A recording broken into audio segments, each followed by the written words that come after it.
Hi అండి. Welcome to my channel. అందరికీ నమస్తే అండి.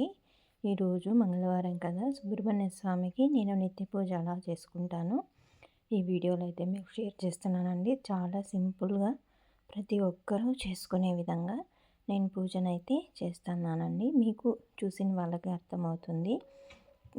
చూసి మీకు నచ్చితే సబ్స్క్రైబ్ చేసుకోండి, లైక్ చేయండి, షేర్ చేయండి, కామెంట్ చేయండి.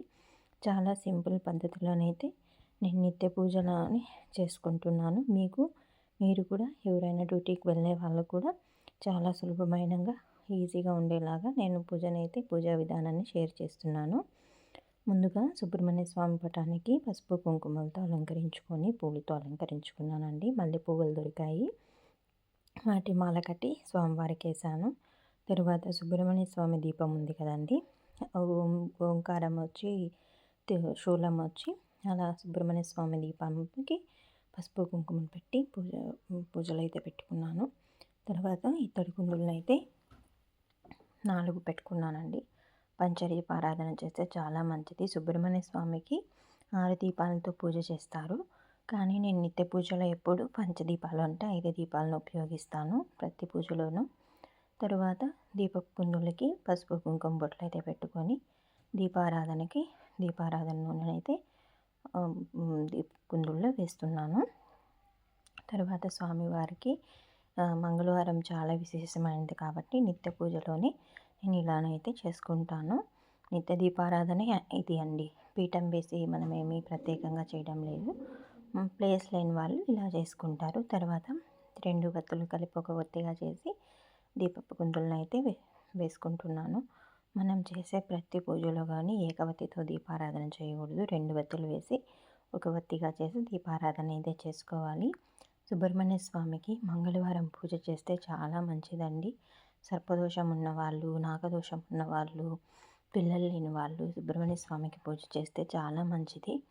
నాకు ఇలా స్వామివారికి నిత్య పూజను స్వామివారికి చేసుకుంటూ ఉంటే చాలా మంచిదండి, ప్రశాంతంగా ఉంటుంది. తర్వాత దీపారాధన చేసుకుంటూ ఏకహారతితో కానీ లేదంటే అగరబత్తీలతో కానీ దీపారాధన చేసుకోవాలండి.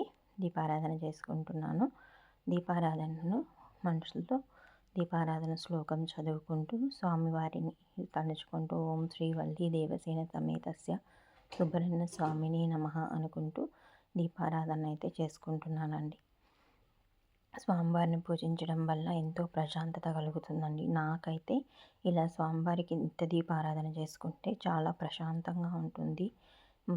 ఎంత ఎంత కోపం వచ్చినా మనము చాలా సున్నితంగా కోపం జోలికి వెళ్ళకుండా స్వామివారికి ప్రశాంతంగా ఉంటుంది పూజ చేసుకుంటే. తర్వాత ఎర్రటి మందారాలు దొరికాయండి చెట్లు, అవి తెచ్చుకొని స్వామివారికి అయితే పెట్టుకుంటున్నాను.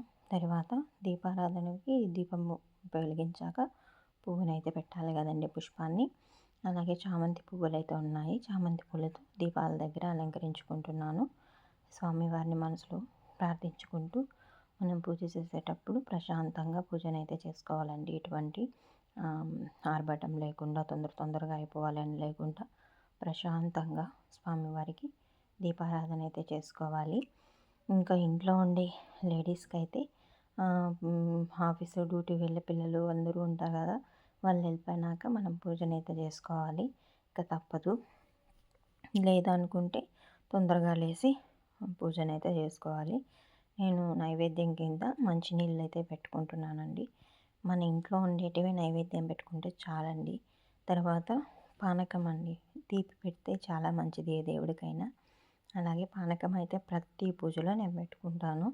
తర్వాత అటుకులండి, అటుకులు ఎప్పుడు ఇంట్లో ఉంటాయి. సో అటుకులను అయితే నేను పెట్టుకుంటాను. తర్వాత బెల్లం ముక్కలండి, 2 బెల్లం ముక్కలు నైవేద్యంగా పెట్టుకుంటాను. ఇవేనండి. పండ్లు, అరటి పళ్ళు అవి ఉంటే పెట్టుకుంటాను. లేదంటే వీటితో అయితే నిత్య దీపారాధన నేను ఎప్పుడు ప్రతిరోజులాగే చేసుకుంటాను. ఇలా చేసుకోవడమే నాకు ప్రశాంతంగా ఉంటుంది.